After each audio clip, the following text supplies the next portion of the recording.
ଶାରୀରିକ ସମ୍ପର୍କ ନ ରଖିଲେ ଶରୀରର ଏହି ତିନୋଟି ମହତ୍ୱପୂର୍ଣ୍ଣ ଅଙ୍ଗ ହୋଇଯାଏ ଦୁର୍ବଳ। ଆସନ୍ତୁ ଜାଣିବା ଏହି ଭିଡ଼ିଓରେ।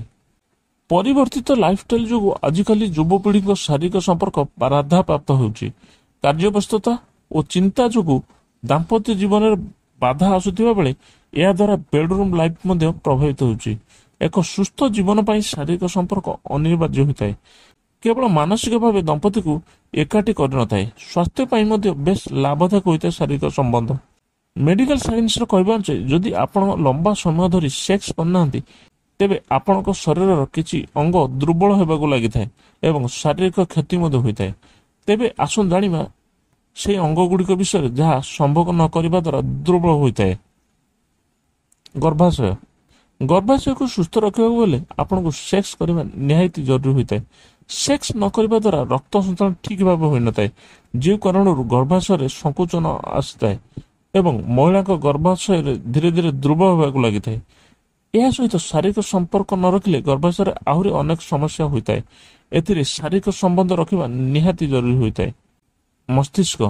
ଶାରୀରିକ ସମ୍ବନ୍ଧ ନ ରଖିଲେ ମଣିଷଙ୍କର ବ୍ରେନ୍ ଦୁର୍ବଳ ହୋଇଯାଏ। ମେଡିକାଲ ସାଇନ୍ସ ଅନୁଯାୟୀ ଯଦି ଆପଣ ନିୟମିତ ଭାବେ ଶାରୀରିକ ସମ୍ବନ୍ଧ ରଖୁଛନ୍ତି ତେବେ ଏହାଦ୍ୱାରା ଆପଣଙ୍କ ରକ୍ତ ସଞ୍ଚାଳନ ବହୁତ ଭଲ ଭାବେ ହୋଇଥାଏ। ଏହା ସହିତ ମସ୍ତିଷ୍କ କାର୍ଯ୍ୟପ୍ରଣାଳୀ ଭଲ ଭାବେ ହୋଇଥାଏ। ଯଦି କେଉଁ ଦମ୍ପତି ଶାରୀରିକ ସମ୍ପର୍କ ରଖୁନାହାନ୍ତି ତେବେ ସେମାନଙ୍କଠାରେ ଚିନ୍ତା ଓ ବିରକ୍ତିକର ଭାବ ଅଧିକ ଉତ୍ପନ୍ନ ହୋଇଥାଏ। ଏଥିପାଇଁ ଶାରୀରିକ ସମ୍ବନ୍ଧ ମନୁଷ୍ୟ ପାଇଁ ଜରୁରୀ ହୋଇଥାଏ ବୋଲି କୁହାଯାଏ। ଯଦି ଆପଣ ଶାରୀରିକ ସମ୍ବନ୍ଧ ରଖୁନାହାନ୍ତି ତେବେ ଆପଣ ଡିପ୍ରେସନର ମଧ୍ୟ ଶିକାର ହୋଇପାରନ୍ତି ଏବଂ ବ୍ରେନରେ ଡିମେନ୍ସିଆ ସମସ୍ୟା ମଧ୍ୟ ଦେଖାଦେଇପାରେ। ହୃଦୟ ହାର୍ଟ। ମେଡିକାଲ ସାଇନ୍ସର ଏକ ଅଧ୍ୟୟନ ଅନୁଯାୟୀ ଶାରୀରିକ ସମ୍ବନ୍ଧ ହୃଦୟ ବା ହାର୍ଟ ପାଇଁ ବହୁତ ଭଲ ବ୍ୟାୟାମ ଅଟେ, କାରଣ ଏହି ସମୟରେ ମନୁଷ୍ୟ ହୃତ୍ସ୍ପନ୍ଦନ ବହୁତ କ୍ଷିପ୍ର ଗତିରେ ଚାଲିଥାଏ। ଏହାଦ୍ୱାରା ହୃଦୟର କାର୍ଯ୍ୟ ପ୍ରଣାଳୀ ଭଲ ରହିଥାଏ। ଏହା ସହିତ ଏପରି କଲେ ହାର୍ଟ ଆଟାକର ଭୟ କମ୍ ରହିଥାଏ। କିନ୍ତୁ ଶାରୀରିକ ସମ୍ବନ୍ଧ ନ ରଖିବା ଦ୍ୱାରା ମଣିଷର ହୃଦୟ ଦୁର୍ବଳ ହେବାକୁ ଲାଗିଥାଏ।